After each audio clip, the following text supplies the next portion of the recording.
رحیم، سب تعریفیں اللہ تعالیٰ کے لیے ہیں جو ساری کائنات کا مالک ہے۔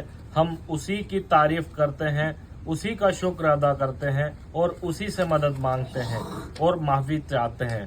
اللہ کی بے شمار سلامتی، رحمتیں اور برکتیں نازل ہو محمد صلی اللہ علیہ وسلم پر اور آپ کی آل و اولاد و اصحاب رضی اللہ عنہ پر۔ اما بعد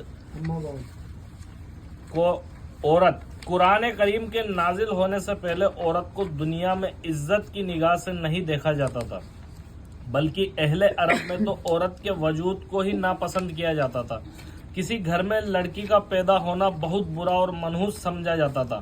کبھی لڑکی کو زندہ دفن کر دیا جاتا تھا، کہیں عورت جانوروں کی طرح زندگی گزارنے پر مجبور تھی تو کہیں اسے بس ہوس پوری کرنے کا ایک سامان سمجھا جاتا تھا اور کہیں شیطان کا روپ مانا جاتا تھا۔ شوہر اور والدین کی جائیداد سے اسے کوئی حصہ نہیں دیا جاتا تھا اور کہیں ایک ایک عورت کے کئی شوہر ہوا کرتے تھے۔ غرض عورت کو کوئی عزت و مقام سماج میں حاصل نہ تھا۔ اسلام میں عورت کا مقام، مرد و عورتوں کو دونوں کے بیچ فطری اور جسمانی فرق ہونے کے باوجود اللہ نے دونوں کو برابری کا درجہ دیا اور فرمایا بے شک آدم کی اولاد مرد ہو یا عورت اور کو ہم نے عزت دار بنایا۔ سورہ اسراء آیت 70۔ اور یہ کہ اللہ کی نشانیوں میں سے ایک نشانی یہ ہے کہ اس نے تمہارے لیے تمہاری ہی جنس کی عورتوں کو پیدا کیا تاکہ تم ان کے ذریعے سکون حاصل کر سکو۔ سورہ روم آیت نمبر 21۔ لوگوں کے لیے عورتوں کی محبت اور چاہت سنوار دی گئی ہے۔ آل عمران آیت نمبر 14۔ مرد و عورت دونوں ایک دوسرے کے لیے ضروری ہیں، دونوں کا آپس میں چولی دامن کا ساتھ ہے اور مرد کے لیے اور مرد عورت کے لیے لباس ہے۔ سورہ بقرہ آیت نمبر 187۔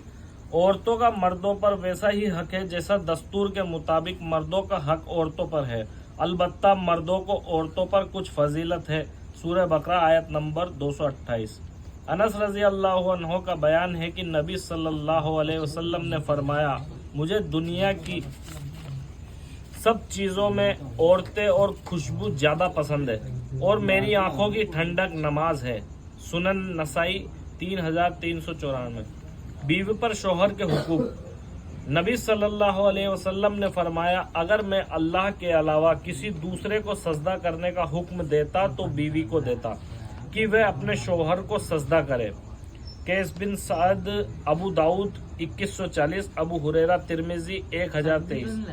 حسین بن محاسن رضی اللہ عنہ کی پھوپھی سے اللہ کے رسول صلی اللہ علیہ وسلم نے پوچھا تمہارا اپنے شوہر کے ساتھ کیسا معاملہ ہے؟ انہوں نے کہا میں اپنی طاقت پر شوہر کی خدمت اور اطاعت کرتی ہوں۔ تو آپ صلی اللہ علیہ وسلم نے فرمایا یاد رکھو تمہارا شوہر تمہاری جنت یا جہنم ہے۔ صحیح البانی جلد 3 صفحہ 285۔ طبرانی بہقی۔ ابو ہریرہ رضی اللہ عنہ سے روایت ہے کہ نبی کریم صلی اللہ علیہ وسلم نے فرمایا عورتوں کے لیے اپنے شوہر کی موجودگی میں اس کی بنا اجازت نفلی روزے رکھنا جائز نہیں ہے، نہ ہی شوہر کی اجازت کے بغیر کسی مرد و عورت کو گھر میں آنے کی اجازت دینا جائز ہے۔ بخاری 5195۔ شوہر کی ہر جائز خواہش کا احترام کرے۔ طلق بن علی رضی اللہ عنہ کا بیان ہے کہ نبی صلی اللہ علیہ وسلم نے فرمایا شوہر جب اپنی بیوی کو اپنی ضرورت کے لیے بلائے تو اسے چاہیے کہ فوراً حاضر ہو جائے، خواہ تندور پر روٹی پکا رہی ہو۔ ترمذی 1024۔ جابر رضی اللہ عنہ سے روایت ہے کہ رسول اللہ صلی اللہ علیہ وسلم نے فرمایا شوہر کی غیر حاضری میں گھر میں کسی ایسے شخص کو نہ آنے دے جسے شوہر ناپسند کرتا ہو۔ مسلم کتاب الحج 2186۔ اچھے برے ہر حال میں شوہر کی احسان مند اور شکر گزار رہے۔